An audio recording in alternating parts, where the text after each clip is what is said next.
Hare Krishna. Nearly 75 people lost their lives in a fire tragedy in Johannesburg. These people were mostly homeless and squatters who had occupied an abandoned building.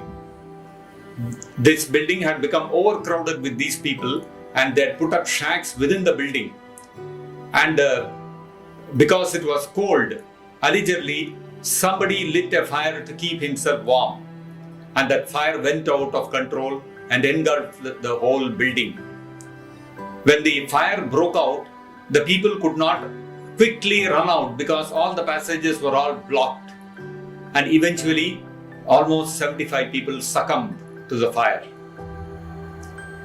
These people had taken shelter of the building, thinking that this building would give them protection. But eventually, that building which was the source of their protection turned into the source of their deaths. Somebody lit a fire, thinking that this will give me relief from the distress of the cold. But that fire itself became the source of great distress. This is the nature of this material world. Lord Krishna says in the Bhagavad Gita, Yehi samsparshaja bhoga dukkha yonaya yevate. Every object that we consider as an object of happiness for ourselves in this material world, actually it may begin as a source of enjoyment, eventually it will turn into a source of distress. When a child is born, it gives great joy to the parents. When the child grows up and rebels against the parents, that very same child becomes the source of distress. A boy and a girl fall in love. Those moments of falling in love are extremely blissful.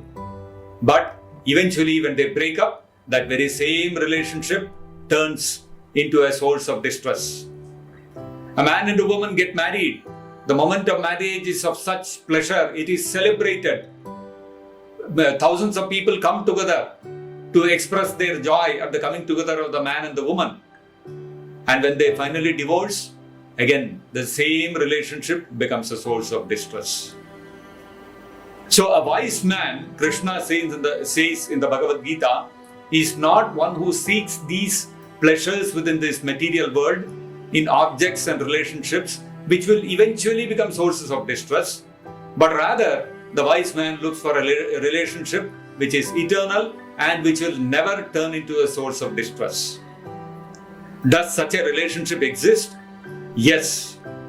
Our relationship with Krishna is such that it is eternal and ever blissful. It can never give us distress. So how do we re-establish our lost relationship with Krishna so that we don't have to again undergo distress in this material world?